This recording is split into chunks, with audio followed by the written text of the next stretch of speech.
സ്നേഹം, ദിവ്യസ്നേഹം, സ്നേഹം, ദിവ്യസ്നേഹം. പിശാചിന്റെ തീയമ്പുകൾ എങ്ങനെയുള്ളതാണെന്ന് ചോദിച്ചാൽ, പണ്ട് കാലത്ത് ഞാൻ സിനിമ കാണുന്നതായ കാലത്ത്, ഒരു 10-60 വർഷങ്ങൾക്ക് മുമ്പാണ്, അന്ന് ബ്ലാക്ക് ആൻഡ് വൈറ്റ് സിനിമകളുണ്ടായിരുന്നു. ഒരു വശത്തേക്ക് അമ്പ് ഡ്രെന്ന് പറഞ്ഞ് മുൻപോട്ട് അയക്കാനിടയാകും. ഇവിടെ നിന്ന് മറ്റൊരു അമ്പ് ഡ്രെന്ന് പഠിക്കും. രണ്ടും കൂടെ ഡിഷും ഡിഷും ഡിഷും ഇടിക്കും. അതാണ് യുദ്ധം. ഇവർ തമ്മിലല്ല യുദ്ധം ചെയ്യുന്നത്. ആ പിശാച് അങ്ങനെ തീയമ്പ് നിന്നിലേക്ക് അയക്കുവാനിടയാകും. ആ തീയമ്പ് നിന്റെ നെഞ്ചിൽ വന്ന് പതിക്കാതിരിക്കണമെങ്കിൽ, വിശ്വാസമെന്ന പരിചയുണ്ടെങ്കിൽ ആ പരിചയിൽ തട്ടി ആ അസ്ത്രം താഴെ വീഴും. എന്താണ് പിശാചിന്റെ തീയമ്പുകൾ? എന്തൊക്കെയാണ്? ആകർഷണം, സ്ത്രീമോഹം, ശരീരമോഹം, ധനമോഹം, ലോകത്തിലെ ആകർഷണം. ഇവയെല്ലാം എങ്ങനെ ഉണ്ടാകുന്നുവെന്ന് അറിയാൻ കഴിയില്ല. ശിംശോൻ ഒരു പെൺകുട്ടിയെ കണ്ടു എന്ന് പറയുന്നു. ദിവസവും നാം എത്ര ആളുകളെ കാണാറുണ്ട്? എത്ര പേരെ കാണും? ദിവസവും എത്ര പേരെ നാം കാണാറുണ്ട്? നാം ഒരുപാട് ആളുകളെ കാണാറുണ്ട്. എന്നാൽ ആ പെൺകുട്ടിയെ കണ്ടതായ സമയത്ത് പിശാച് അവന്റെ ഉള്ളിൽ ഒരു മോഹം കൊടുത്തു. ആഗ്രഹം എന്നുള്ള ഒരു അമ്പ് വിടാനിടയായി. അതോടെ ശക്തിയുള്ളതായ ആ ശിംശോനെ ഒന്നിനും കൊള്ളാത്തവനാക്കി മാറ്റി. ദൈവത്തിന്റെ പദ്ധതിയിൽ നിന്ന് മാറിപ്പോകാനിടയായി. ഒരു നോട്ടത്തിൽ കൂടി, ഒരു വാക്കിൽ കൂടി പിശാചിനൊരു അവസരം കൊടുക്കുകയാണെങ്കിൽ. പണമോഹം. ചിലർക്ക് പണം കണ്ടാൽ പിന്നെ ആർത്തിയാണ്. ശരിയല്ലേ? അല്ലെങ്കിൽ നിങ്ങൾ പണം കൊണ്ടുവരിക, ഞാൻ നോക്കട്ടെ ഉണ്ടോ എന്ന്. ഇവിടെ അടുത്ത ഗ്രാമത്തിൽ റാലി എന്ന പേരുള്ള ഒരു ഗ്രാമമുണ്ട്. അവിടെ അനേകം ആളുകൾ കർത്താവിൽ രക്ഷിക്കപ്പെട്ടവരുണ്ട്. അവിടെ അനേകർ വ്യാപാരികളാണ്.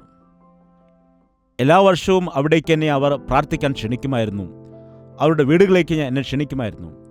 എന്തിനാണ് അവരെ വിഷമിപ്പിക്കുന്നത് എന്ന് പറഞ്ഞുകൊണ്ട് ഞാൻ അവർക്ക് വേണ്ടി അവരുടെ ക്ഷണം സ്വീകരിച്ച് പോയി പ്രാർത്ഥിക്കുകയും ചെയ്യുമായിരുന്നു. ഒരു ദിവസം ഒരു സഹോദരി വന്ന് പറയുകയാണ്, എൻ്റെ ഭർത്താവ് 3 ദിവസമായിട്ട് ആഹാരം കഴിക്കുന്നേയില്ല, എപ്പോഴും കരഞ്ഞുകൊണ്ടിരിക്കുകയാണ്, അങ്ങ് ദയവ് ചെയ്ത് കടന്നു വന്ന് ഒന്ന് പ്രാർത്ഥിക്കണമെന്ന് അപേക്ഷിച്ചു.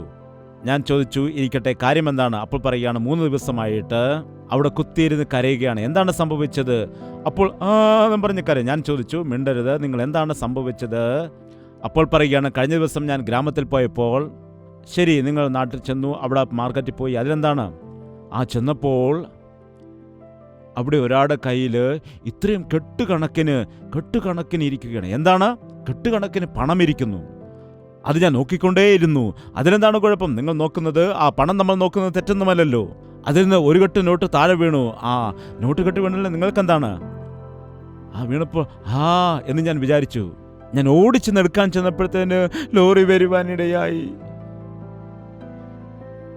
ലോറി പോയപ്പോഴേക്ക് പണം കാണുന്നില്ല.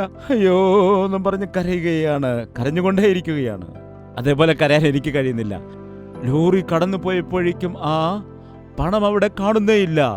പിന്നെ ആ സമയം മുതൽ കണ്ണടച്ചാലും കണ്ണു തുറന്നാലും ഈ പണത്തിന്റെ കെട്ടാണ് കാണുന്നത്. ആരുടെയോ കാശ്, അയാളുടെ പണം അയാളുടെ കയ്യിൽ നിന്ന് വീണുപോയി. നിന്റെ പണം വീണുപോയിട്ട് കരയുകയാണെങ്കിൽ ഒരു അർത്ഥമുണ്ട്. ആരുടെയോ പണം ആരോ വന്നെടുത്തു കൊണ്ടുപോയി. പിന്നെ നീ എന്തിനാണ് അത് കണ്ട് കരയുന്നത്? അങ്ങനെയാണ് നമുക്ക് പലപ്പോഴും നിരാശ അങ്ങനെയാണ് ഉണ്ടാകുന്നത്. നമുക്ക് ലഭിച്ചില്ലല്ലോ എന്ന സങ്കടം. പിശാച് ചില സമയത്ത് അങ്ങനെയുള്ള ചിന്തകൾ കൊണ്ടുവന്നിട്ട് നിന്റെ മനസ്സിനെ മൊത്തം തകിടം മറിക്കും. നിന്റെ മനസ്സിനെ അസ്വസ്ഥമാക്കാനിടയാകും. അതേ ആലോചനയാണ് എപ്പോഴും. കണ്ണടച്ചാലും കണ്ണു തുറന്നാലും അതേ ചിന്ത തന്നെയാണ് വരുന്നത്. അതേ അശ്ലീല ദൃശ്യമാണ് കാണുന്നത്. ആരോടും സംസാരിക്കാനായിട്ട് കഴിയുന്നില്ല, ആരെയും നോക്കുവാൻ കഴിയുന്നില്ല, ധൈര്യത്തോടെ ആരുടെയും മുഖത്ത് നോക്കാൻ കഴിയുന്നില്ല. എന്ന് എത്രയോ ആളുകൾ ഇന്ന് കരയുന്നുണ്ട്. പിശാച് നിന്റെ ഹൃദയത്തിലേക്ക് അമ്പ് ചെയ്തു. നിന്റെ ഹൃദയത്തിലേക്ക് ആ അമ്പ് ആഴ്ന്നിറങ്ങുവാൻ, ശരീര ഇച്ഛകളായിട്ട് ആഴ്ന്നിറങ്ങാനിടയായി. ധനമോഹങ്ങൾ. വിശ്വാസമെന്ന പരിചയമുള്ള വ്യക്തിക്ക് അതിനെ എതിർക്കുവാൻ കഴിയും. വിശ്വാസമുള്ളവർ എതിർക്കും. മിസ്രൈമിയ ധനത്തിനേക്കാൾ ക്രിസ്തുവിന്റെ മക്കളോട് കൂടെ നിന്ന് അനുഭവിക്കുന്നതിൻ്റെ ഭാഗ്യമാണെന്ന് പറഞ്ഞു. വിശ്വാസമുള്ള മക്കൾ അതിനെ ഭാഗ്യമായിട്ട് എണ്ണുവാനിടയാകുന്നു. അങ്ങനെയുള്ള വ്യക്തികൾക്ക് പാപത്തെ എതിർക്കുവാൻ കഴിയുന്നു. നിങ്ങളിൽ എത്ര പേർ പാപത്തെ എതിർക്കുന്നുണ്ട് എന്ന് എനിക്ക് അറിയുവാൻ കഴിയില്ല. എന്നാൽ ചെറിയൊരു പ്രശ്നമുണ്ടായാൽ മതി. ലോകത്തിന് കീഴ്പ്പെട്ടു പോകുന്നു, പണത്തിന് കീഴ്പ്പെട്ടു പോകുന്നു, പിശാചിന് കീഴ്പ്പെട്ടു പോകുന്നു. വിശ്വാസമെന്ന പരിച. അതിനുശേഷം എന്താണ്? രക്ഷ എന്ന ശിരസ്ത്രവും ദൈവവചനമെന്ന ആത്മാവിന്റെ വാളും കൈക്കൊള്ളുവീൻ. രക്ഷ എന്ന ശിരസ്ത്രം, ഹെൽമറ്റ് ധരിക്കുക. നിങ്ങൾ ഹെൽമറ്റ് ധരിക്കാതെ ബൈക്ക് ഓടിക്കാനിടയാകരുത്. നിങ്ങളുടെ അവയവങ്ങളിൽ എല്ലാറ്റിനേക്കാൾ നിങ്ങൾ കൈയില്ലാത്തവരെ, കാലില്ലാത്തവരെയൊക്കെ കണ്ടിട്ടുണ്ട്. എന്നാൽ നിങ്ങൾ തലയില്ലാത്തവരെ കണ്ടിട്ടുണ്ടോ? ഏത് അവയവവും നഷ്ടപ്പെട്ടാലും ജീവിക്കാൻ കഴിയും. എന്നാൽ തലയില്ലെങ്കിൽ കഴിയുമോ? തലയില്ലാതെ ജീവിക്കുവാൻ കഴിയില്ല. അതുകൊണ്ട് തലയാണ് ഏറ്റവും പ്രധാനപ്പെട്ടതായ അവയവം. അതുകൊണ്ട് ശിരസ്ത്രം ധരിക്കേണ്ടത് ആവശ്യമുണ്ട്. തലയ്ക്ക് മുറിവ് പറ്റുമ്പോൾ ചെറിയൊരു മുറിവായിരിക്കും അത്. എന്നാൽ രക്തം ഒഴുകി രക്തം വാർന്ന് മരിക്കുന്നത് കണ്ടിട്ടുണ്ട്. ബാക്കിയുള്ള അവയവങ്ങളെല്ലാം ഒരു കുഴപ്പമില്ലായിരിക്കും. എന്നാൽ തലയ്ക്കായിരിക്കും പരിക്കുണ്ടാകുന്നത്. പിശാച് അനേകരുടെ ജീവിതത്തിലും ഇതാണ് ചെയ്യുന്നത്. അവൻ്റെ തലയിലൂടെയാണ് പ്രവർത്തിക്കുന്നത്.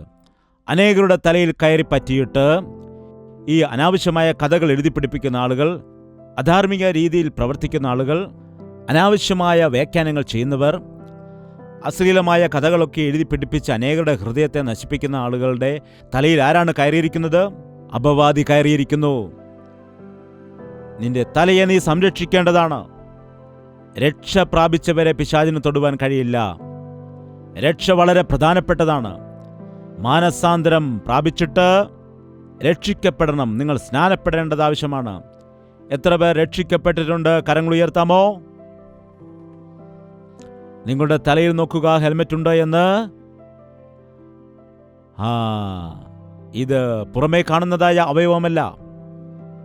നിങ്ങളുടെ മനസ്സിൽ, നിങ്ങളുടെ ഹൃദയത്തിൽ, നിങ്ങളുടെ ആലോചനയിൽ ഉറപ്പ് ഉണ്ടായിരിക്കണം. എൻ്റെ കർത്താവ് എൻ്റെ കൂടെയുണ്ട്, ഞാൻ അവൻ്റെ സ്വത്താണ് എന്ന് വിശ്വസിക്കണം. രക്ഷിക്കപ്പെടാത്ത ആരെങ്കിലും, യൗവനക്കാർ ആരെങ്കിലും ഈ സഭയിൽ ഇനി ഉണ്ടെങ്കിൽ തീർച്ചയായിട്ടും മാനസാന്തരപ്പെട്ട് രക്ഷിക്കപ്പെട്ട് അവർ സ്നാനപ്പെടണം വേഗത്തിൽ തന്നെ. നീ രക്ഷിക്കപ്പെട്ടിട്ടില്ല എങ്കിൽ നീ ഇപ്പോഴും പിശാചിന്റെ സന്തതിയാണെന്നാണ് അർത്ഥം. രക്ഷിക്കപ്പെടാത്തവന്റെ തലച്ചോറിൽ പിശാച് കടന്നിരിക്കുകയാണ്. അവന്റെ തലച്ചോറിൽ മാലിന്യമുണ്ടായിരിക്കും, ദുഷ്ടത ഉണ്ടായിരിക്കും. ചിലരുടെ ആലോചനകൾ, അവരുടെ പ്രവർത്തനം എല്ലാം നോക്കുമ്പോൾ എത്രയോ ദുഷ്ടത നിറഞ്ഞതായിരിക്കും, ദുർമാർഗതയായിരിക്കും, അനീതിയാൽ നിറഞ്ഞതായിരിക്കും. രക്ഷ എന്ന ശിരസ്ത്രവും ദൈവവചനമെന്ന ആത്മാവിൻ്റെ വാളും. ഈ ലോകത്തിലെ ആയുധങ്ങളല്ല.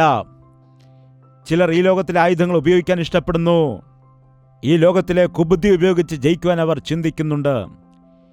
ഈ ലോകത്തിലെ കുബുദ്ധികളല്ല നമുക്ക് ആധാരമായിരിക്കേണ്ടത്. ദൈവത്തിൻ്റെ വചനമായിരിക്കണം. ഇത് ഇരുവായ്ത്തലയുള്ള വാളാണ്. ഇത് നിങ്ങൾക്കും മറ്റുള്ളവർക്കും ഉപയോഗിക്കാനിടയാകും. കത്തി നമുക്ക് രണ്ടു വിധത്തിൽ ഉപയോഗിക്കാൻ കഴിയും. ദോഷം ചെയ്യാൻ ഉപയോഗിക്കാൻ കഴിയും, നന്മ ചെയ്യാനും ഉപയോഗിക്കാൻ കഴിയും.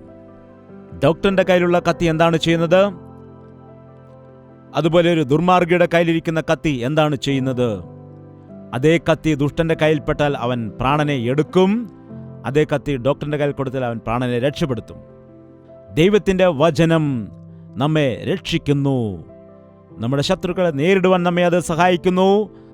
നമ്മുടെ ശത്രുക്കളെ തകർക്കാൻ അത് നമ്മെ സഹായിക്കുന്നു. അതുപോലെ നമ്മുടെ ജീവിതത്തെ ക്രമപ്പെടുത്തുവാൻ, ജീവിതത്തെ നന്നാക്കുവാൻ അത് സഹായിക്കുന്നു. അതുകൊണ്ടാണ് വചനം വായിക്കേണ്ടത്, വചനം നാം ധ്യാനിക്കേണ്ടത്. ഈ സർവായുധവർഗം നിങ്ങൾ ധരിക്കേണ്ടതാണ്. വീണ്ടും ഒരിക്കൽ കൂടി വായിക്കുക, പറയുക. സത്യമെന്ന അരപ്പട്ട, നീതിയെന്ന കവചം, സുശേഷനുള്ള ഒരുക്കമെന്ന ചെരുപ്പ്, വിശ്വാസമെന്ന പരിച, രക്ഷ എന്ന ശിരസ്ത്രം, ദൈവത്തിന്റെ വചനമെന്ന ആത്മാവിന്റെ വാളും. അതുപോലെ പിൻഭാഗത്തിന് ഒന്നുമില്ല. അതുകൊണ്ടാണ് പറയുന്നത് ക്രിസ്ത്യാനി എപ്പോഴും മുമ്പോട്ടാണ് പോകുന്നത്. എന്താണ്? മുൻപോട്ട് മാത്രമേ പോകാവൂ. പിൻപോട്ട് പോയാൽ നിന്റെ കഥ കഴിയും. പിശാചിനോട് നിങ്ങൾ എതിർത്തു നിൽക്കുക. അപ്പോഴവൻ നിങ്ങളെ വിട്ട് ഓടിപ്പോകാനിടയാകും. പിശാചിനെ നിങ്ങൾ ഭയപ്പെടുകയാണെങ്കിൽ നിങ്ങൾ അവനെ വിട്ട് ഓടുവാനിടയാകും. എപ്പോഴും പിന്മാറാൻ പാടില്ല. ഇതെന്നെ കൊണ്ട് കഴിയില്ല എന്ന് പറയരുത്. ഇതെനിക്ക് സാധിക്കുകയില്ല, ഞാൻ ഈ പരീക്ഷ പാസ്സാകില്ല, എൻ്റെ ഭർത്താവ് മാറില്ല, എൻ്റെ മക്കൾ നന്നാകില്ല, എൻ്റെ ജീവിതം ഇത്രയുള്ളൂ, എൻ്റെ കഥ കഴിയാൻ പോവുകയാണ്. എന്തൊക്കെയാണ് ചിന്തിക്കുന്നത്? എൻ്റെ വിധി ഇങ്ങനെയാണ് എന്നൊക്കെ.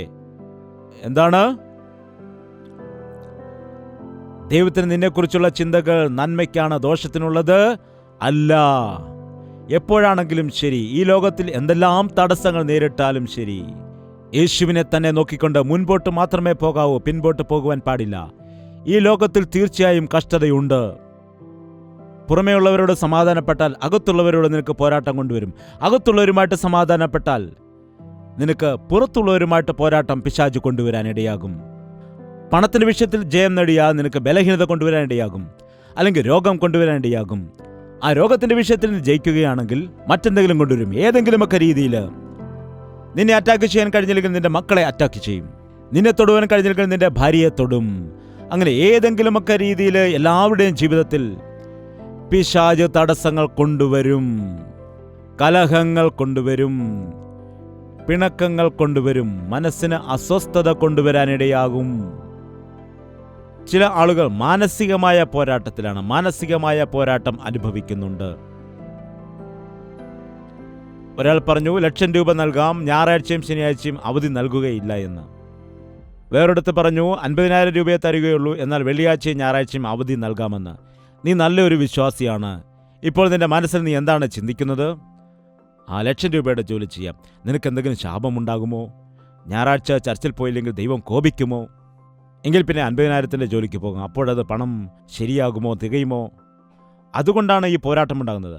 നിങ്ങൾ വിവാഹത്തിൻ്റെ കാര്യത്തിലും അതുകൊണ്ടാണ് 2 ഫോട്ടോകൾ ഒരിക്കലും നിങ്ങൾ ഒരുമിച്ച് കാണരുത് എന്ന് പറയാറുള്ളത്. അതുകൊണ്ടാണ് 2 ഫോട്ടോകൾ വെച്ച് നോക്കുമ്പോൾ പോരാട്ടമാണ് നിങ്ങൾക്ക് ഉണ്ടാകാറുള്ളത്.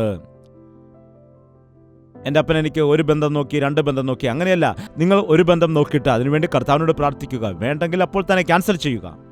അതിനുശേഷം 2ാമത്തേത് ആലോചിക്കുക. അല്ലാതെ ഇത് പെൻഡിങ് വെച്ചിട്ട് വേറൊന്ന് നോക്കിക്കൊണ്ടിരിക്കുകയാണെങ്കിൽ നിന്റെ പ്രായം കൂടുകയല്ലാതെ നിനക്ക് തീരുമാനമെടുക്കുവാൻ കഴിയുകയില്ല. മനുഷ്യർക്ക് അങ്ങനെയുള്ള പോരാട്ടമാണ്. ഈ ജോലി വേണോ, ആ ജോലി വേണോ? ഈ വിവാഹം വേണമോ, ആ വിവാഹം വേണമോ? ഈ വ്യാപാരം ചെയ്യണമോ, ആ വ്യാപാരം ചെയ്യണമോ? കൈക്കൂലി വാങ്ങി പണം സമ്പാദിക്കണമോ, അല്ലെങ്കിൽ കഷ്ടത അനുഭവിക്കണമോ? സത്യം ഏറ്റുപറഞ്ഞുകൊണ്ട് ശിക്ഷ അനുഭവിക്കണമോ, അതോ സത്യം മറച്ചു വെച്ചുകൊണ്ട് കഷ്ടത ഹൃദയത്തിൽ അനുഭവിച്ചു കൊണ്ടിരിക്കണമോ?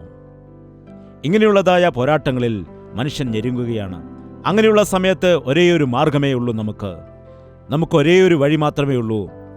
കർത്താവിൻ്റെ സന്നിധിയിൽ നാം ഏൽപ്പിച്ചു കൊടുത്താൽ, കർത്താവിൻ്റെ സന്നിധിയിൽ നാം പ്രാർത്ഥിക്കുകയാണെങ്കിൽ, അങ്ങനെയുള്ളപ്പോൾ മാത്രമേ പോരാട്ടത്തെ ജയിക്കുവാനായിട്ട് കഴിയുകയുള്ളൂ. എഫെസ്യർക്ക് എഴുതിയ ലേഖനം 6-ാമത്തെ അധ്യായം 18-ാമത്തെ വാക്യം വായിക്കുകയാണ്. സകല പ്രാർത്ഥനയാലും യാചനയാലും ഏതു നേരത്തും ആത്മാവിൽ പ്രാർത്ഥിച്ചും അതിനായി ജാഗരിച്ചും കൊണ്ട് സകല വിശുദ്ധന്മാർക്കും എനിക്കും വേണ്ടി പ്രാർത്ഥനയിൽ പൂർണ്ണ സ്ഥിരത കാണിപ്പീൻ. ഒരു വ്യക്തി നല്ല കാർ വാങ്ങിച്ചു, അതിൽ നല്ല മ്യൂസിക് സിസ്റ്റമൊക്കെ ഫിറ്റ് ചെയ്യുവാനിടയായി. പിന്നിലുള്ളത് കാണുന്നതിന് വേണ്ടി CC ക്യാമറയൊക്കെ ഫിറ്റ് ചെയ്തു, നല്ല കുഷ്യൻ സീറ്റുകളൊക്കെ ഫിറ്റ് ചെയ്തു, മുൻപിൽ കൊടിയൊക്കെ കെട്ടി പിൻപിൽ പേരൊക്കെ എഴുതി വെപ്പിച്ചു. എന്നിട്ട് കയറിയിരിക്കുകയാണ്, മുൻപോട്ട് പോകുന്നില്ല. എന്താണ്? അതിൽ ഇന്ധനം ആവശ്യമാണല്ലോ. ഡീസലോ പെട്രോളോ അതിൽ നീ ഒഴിക്കേണ്ടതല്ലയോ? നിനക്ക് സർവായുധവർഗമുണ്ട്, എന്നാൽ നിനക്ക് ഇന്ധനമില്ല എങ്കിൽ എന്തു ചെയ്യും? അതിനുവേണ്ടി എന്തു ചെയ്യണം? നീ പ്രാർത്ഥിക്കേണ്ടതാണ്. നീ രക്ഷിക്കപ്പെട്ടതാണെന്ന് പറഞ്ഞിട്ട് കാര്യമില്ല. എൻ്റെ കയ്യിൽ ബൈബിളുണ്ടെന്ന് പറഞ്ഞ് തലയ്ക്ക് കീഴെ വെച്ച് കിടന്നുറങ്ങിയിട്ട് കാര്യമില്ല. സുവിശേഷനായുള്ള ഒരുക്കമുണ്ടെന്ന് പറഞ്ഞ് കിടന്നുറങ്ങിയിട്ട് കാര്യമില്ല.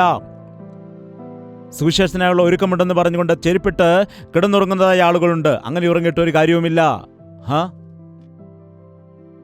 ഇവയെല്ലാം ഉണ്ടെങ്കിലും നിന്റെ ജീവിതത്തിൽ എന്തുണ്ടായിരിക്കണം?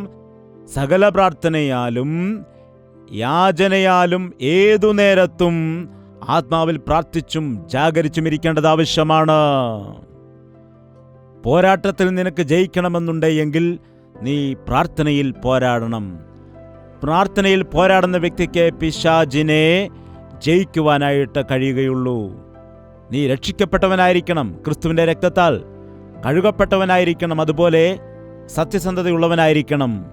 ഈ സർവായുധവർഗം നീ ധരിച്ചിരിക്കുന്നതായ സമയത്തും പ്രാർത്ഥനയെന്ന പോരാട്ടം നിന്നിലില്ല എങ്കിൽ, പ്രാർത്ഥനയാകുന്ന ഇന്ധനം നിന്നിൽ ഇല്ല എങ്കിൽ, നിന്റെ ജീവിതത്തിൽ പ്രാർത്ഥന ഇല്ല എങ്കിൽ നീ പരാജയപ്പെട്ടു പോകും. പിശാച് നിന്നെ തകർക്കുവാൻ, പരാജയപ്പെടുത്താനിടയാകും. ഈ ലോകത്തിലെ പോരാട്ടങ്ങൾ ജയിക്കണമെങ്കിൽ നമുക്ക് പ്രാർത്ഥനയുണ്ടായിരിക്കണം. ഏത് പോരാട്ടമുണ്ടായാലും മുഴങ്കാലിൽ വീണ് പ്രാർത്ഥിച്ചു നോക്കുക. ഏതെങ്കിലും തീരുമാനമെടുക്കേണ്ടതായ സമയത്ത് ദൈവത്തിൻ്റെ സന്നിധിയിൽ ചെന്ന് ചോദിക്കുക. ഏതെങ്കിലും കഷ്ടതയുടെ അനുഭവത്തിൽ ദൈവസന്നിധിയിൽ വന്ന് പ്രാർത്ഥിക്കുക. വിജയം നമുക്കായിരിക്കും. നിൽക്കുവാൻ പാടില്ല. യേശുവിനോട് ചോദിച്ച് നീ മുൻപോട്ട് പോവുക. പിന്മാറിപ്പോകരുത്. എൻ്റെ പിൻപിൽ ലോകമുണ്ട്, എൻ്റെ മുൻപിൽ ക്രൂശുണ്ട്. ഞാൻ മുൻപിലേക്ക് പോകുന്നു, പിന്മാറിപ്പോകില്ല. അയ്യോ, ഞാൻ പിന്മാറിപ്പോയി, വീണുപോയി എന്ന് പറയുന്ന എത്രയോ ആളുകളെ കാണുന്നുണ്ട്. കാരണം എന്താണ്? പോരാട്ടത്തിൽ നിങ്ങൾ മുൻപോട്ട് പോകുന്നില്ല, നിങ്ങൾ ഉപേക്ഷയായിട്ട് വിചാരിക്കുകയാണ്. ഇതിൻ്റെ ഇടയിൽ തന്നെ ഞാൻ നിങ്ങളോട് ഒരു ചോദ്യം ചോദിക്കാൻ ആഗ്രഹിക്കുകയാണ്. ഈ പോരാട്ടം പോരാട്ടം പോരാട്ടം എന്ന് പറയുന്നു, ഈ യഥാർത്ഥത്തിൽ പോരാട്ടം എന്ന് പറഞ്ഞാൽ എന്താണത്? നിങ്ങൾ പറയുകയില്ല എന്ന് എനിക്ക് അറിയാം. നിങ്ങൾ പറയണമെങ്കിലും ഞാനത് ക്ലൂസ് ഒക്കെ പറഞ്ഞാൽ പോലും ഒരു 3-4 മണിക്കൂർ നിങ്ങൾ അതിനു വേണ്ടി എടുക്കും. ഈ പോരാട്ടം എന്ന് പറഞ്ഞാൽ എന്താണ്? എന്തു ചെയ്യണമെന്ന് അറിയാൻ കഴിയാത്തതായ ഒരു അവസ്ഥ. എവിടേക്ക് പോകണം, എങ്ങനെയാണ് വെളിയിൽ വരുവാൻ കഴിയുന്നത് എന്നറിയാൻ പറ്റാത്ത അവസ്ഥ. എന്താണ്? രാവിലെ എഴുന്നേൽക്കുന്നത് മുതൽ ചിന്തിക്കുക, രാവിലെ ഗ്യാസ് തീർന്നു പോയി. നിങ്ങളപ്പോൾ എന്താണ് ചെയ്യുന്നത്? ആരോ പറയുന്നു ഫോൺ ചെയ്യുമെന്ന്. ആർക്കാണ് ഫോൺ ചെയ്യുന്നത്? ഫോൺ ചെയ്യുമ്പോഴേക്ക് കാപ്പി ഉണ്ടാക്കാൻ കഴിയുമോ? കഴിക്കാൻ കഴിയുമോ? എന്താണ് ചെയ്യുന്നത്? ചിലർ പറയും ഫോൺ ചെയ്യുമെന്ന്. മറ്റു ചിലർ എന്തു ചെയ്യും? മകനെ വഴക്ക് പറയും. എടാ, നിന്നോട് ഇന്നലെ ഞാൻ പറഞ്ഞതല്ലേ ഗ്യാസ് ബുക്ക് ചെയ്യാൻ പറഞ്ഞതുകൊണ്ട് നീ ചെയ്തില്ലല്ലോ, ചെയ്യാത്തത് കൊണ്ടല്ലേ ഇപ്പോൾ ഇത് തീർന്നു പോയത്. എന്താണ് ഇപ്പോൾ ചെയ്യുന്നത്? അല്ലെങ്കിൽ ചിലരാണെങ്കിൽ ഭർത്താവിനെ കുറ്റം പറയും. ഇന്നലെ പണം തരാമെന്ന് പറഞ്ഞിട്ട് തരാതെ പോയി, അതുകൊണ്ടല്ലേ വന്ന ഗ്യാസ് തിരികെ പോയത്. ഇപ്പോൾ എന്നിട്ട് കാപ്പിയും കുടിക്കണ്ട, ഒന്നും കുടിക്കണ്ട. എന്താണ് ചെയ്യേണ്ടത്? പറയുക. ഒരു ചെറിയൊരു സൊല്യൂഷനാണ്. എന്താണ്? പറയുക. ജ്ഞാനമുള്ള സ്ത്രീകളുണ്ടെങ്കിൽ പറയുക. നോക്കട്ടെ, കർത്താവേ, കാപ്പിയിടാനുള്ള ഗ്യാസ് നൽകണമേ എന്ന് പറഞ്ഞ് പ്രാർത്ഥിച്ചു നോക്കുക. അത്ര വിശ്വാസമില്ലേ?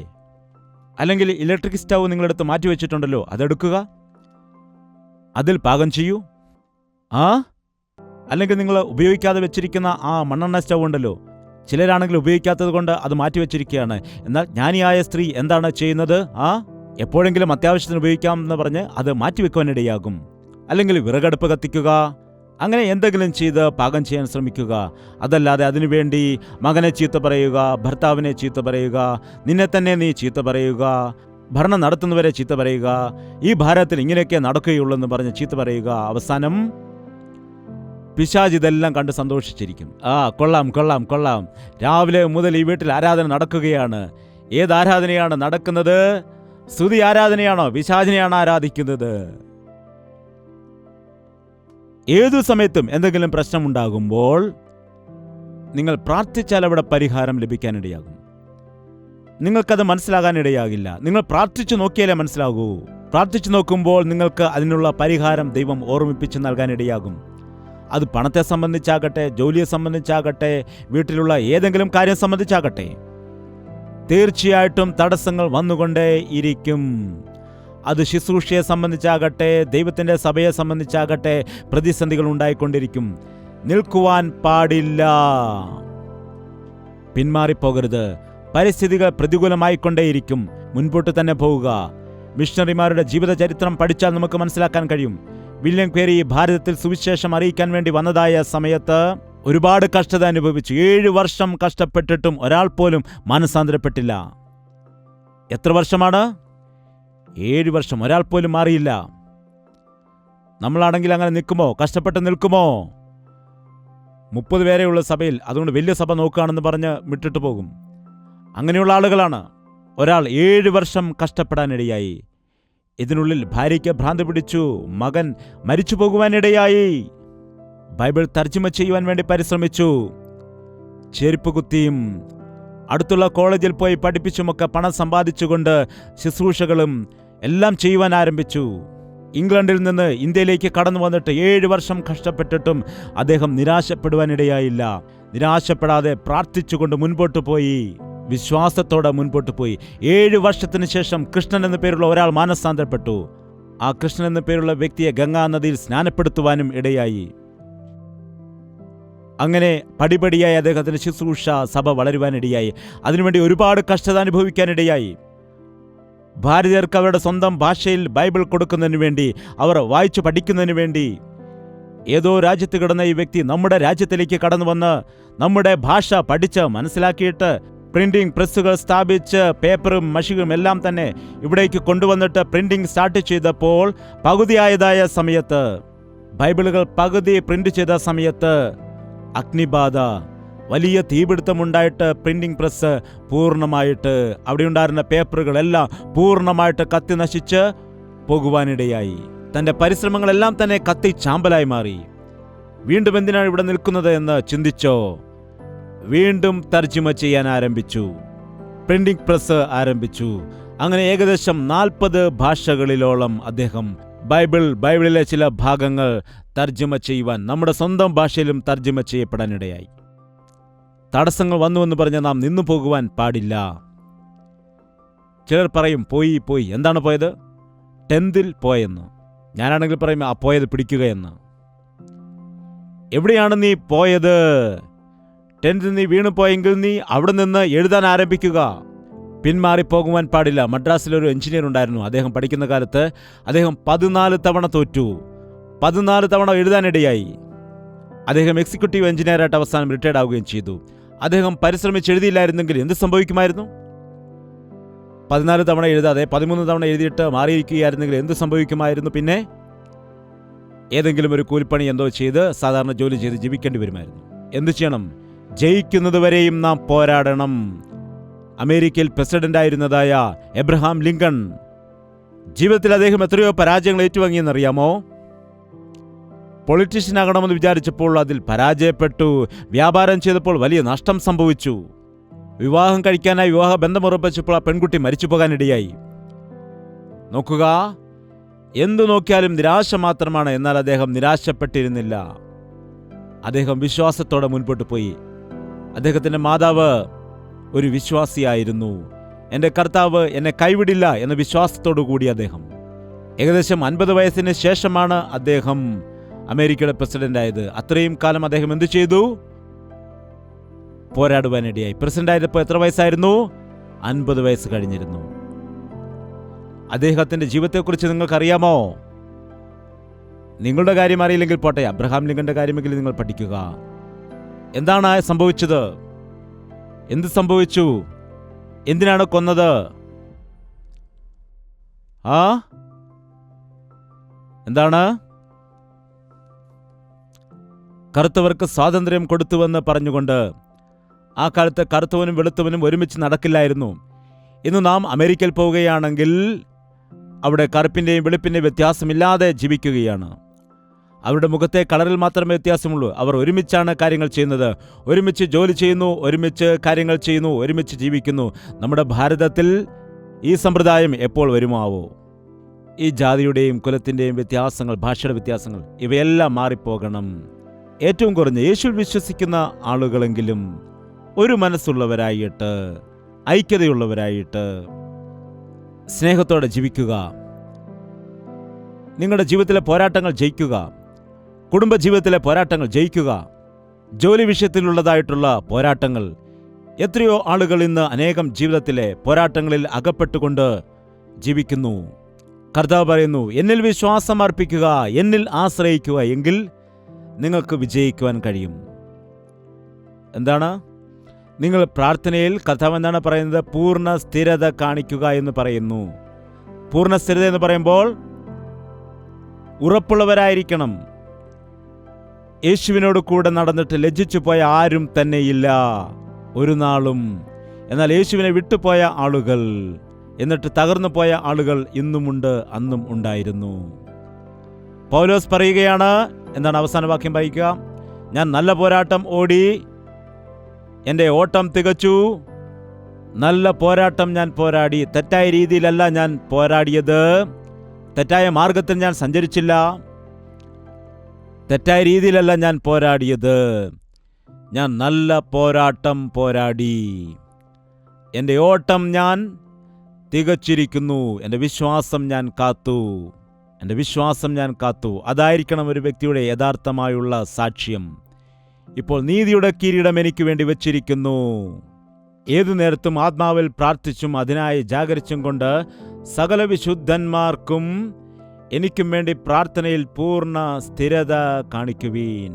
നീ നല്ല ഒരു പോരാട്ടം പോരാടിക്കൊണ്ട് കർത്താവിന് വേണ്ടി നിന്നാൽ നിന്റെ വിശ്വാസം നഷ്ടപ്പെട്ടു കളയാതെ, നിന്റെ പ്രത്യാശ നഷ്ടപ്പെട്ടു പോകാതെ, നിന്റെ വിശ്വാസം കാത്തു സൂക്ഷിച്ചുകൊണ്ട് നീ പിശാചിന്റെ കയ്യിൽ അകപ്പെട്ടു പോകാതെ, പിശാചിന് മുൻപിൽ തകരാതെ, പിശാചിനോട് എതിർത്ത് നിന്നുകൊണ്ട് നീ പോരാടുന്നതായ സമയത്ത് നീ ജയിക്കുവാൻ ഇടയാകും. നീ ലക്ഷ്യസ്ഥാനത്തെത്തുവാൻ ഇടയാകും. അപ്പോൾ നിനക്ക് നീതിയുടെ കിരീടം ലഭിക്കും. ഇവിടെ ഒരാൾക്ക് മാത്രമല്ല, ഫസ്റ്റ് പ്രൈസും സെക്കൻഡ് പ്രൈസും ഒന്നും ഇവിടെയില്ല. പോരാടുന്നതായ എല്ലാ വ്യക്തികൾക്കും നീതിയുടെ കിരീടം നൽകുന്നതിന് വേണ്ടി കർത്താവ് മതിയായവനാണ്. അന്ത്യം വരെ പോരാടുന്നവൻ ആരാണ്? ഹല്ലേലൂയ പറയുക. എന്തിനാണ് പറഞ്ഞത്? സത്യമാണോ? എങ്കിൽ എഴുന്നേറ്റ് നിൽക്കാം. പ്രാർത്ഥന. പണം സമ്പാദിക്കണമെന്ന മോഹത്തിൽ വീണുപോയിരിക്കുന്നു. എനിക്കൊന്നുമില്ല എന്നുള്ള നിരാശയിൽ വീണുപോയിരിക്കുന്നു. നീ ദൈവത്തോട് പറയുക. അവൻ നിന്നെ വിടുവിക്കാനിടയാകും. നിന്റെ ജീവിതത്തെ അനുഗ്രഹിക്കുവാൻ ഇടയാകും. എവിടെയാണ് നീ വീണുപോയത്? അശ്ലീല ചിത്രങ്ങൾ കാണുന്ന ശീലത്തിൽ നിന്ന് നിനക്ക് മാറുവാൻ കഴിയുന്നില്ലേ? നിന്റെ ശരീരത്തിന് മോഹങ്ങളെ ജയിക്കുവാൻ കഴിയുന്നില്ലേ? നിന്റെ കണ്ണിനെ നിനക്ക് നിയന്ത്രിക്കാൻ കഴിയുന്നില്ലേ? അതുകൊണ്ടാണോ നിനക്ക് പ്രാർത്ഥിക്കുവാനായിട്ട് കഴിയാതിരിക്കുന്നത്, ഭാരപ്പെട്ടിരിക്കുന്നത്? അതുകൊണ്ടാണല്ലോ നീ അവൻ്റെ സന്നിധിയിൽ പോകുവാൻ ഇഷ്ടപ്പെടാത്തത്. എങ്കിൽ നീ പശ്ചാത്തപിക്കുക. കർത്താവിനോട് പറയുക. വീണ്ടും ഒരിക്കൽ കൂടി നിന്നെ കഴുകുവാൻ, നിന്നെ നീതിമാനാക്കി മാറ്റുന്നതിന് വേണ്ടി നമ്മുടെ കർത്താവ് മതിയായവനാണ്. എവിടെയാണ് നിന്റെ ജീവിതം നിലച്ചുപോയത്? ഭാര്യയ്ക്കും ഭർത്താവിനുമിടയിൽ സമാധാനമില്ലേ? വീട്ടിൽ പോരാട്ടങ്ങളാണോ?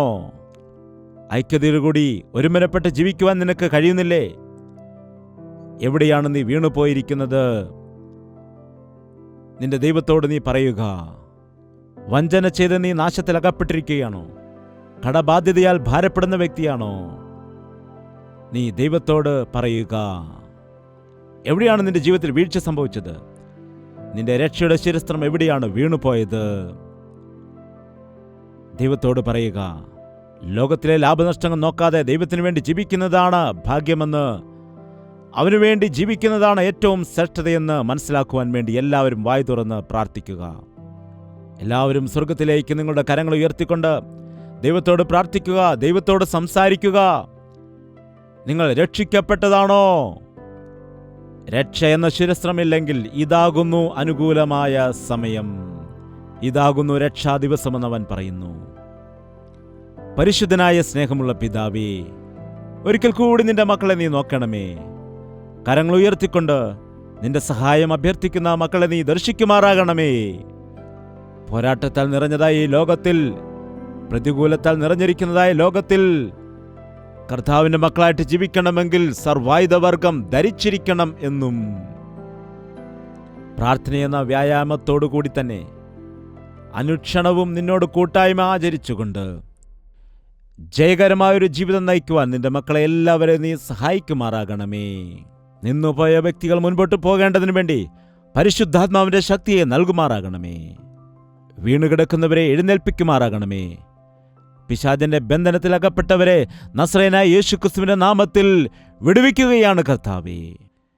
നീ അത്ഭുതങ്ങൾ ചെയ്യുന്ന ദൈവമാണെന്ന് ഓരോ ക്ഷണവും ഞങ്ങളുടെ ജീവിതത്തിൽ അനുഭവിച്ച് അറിയുവാൻ,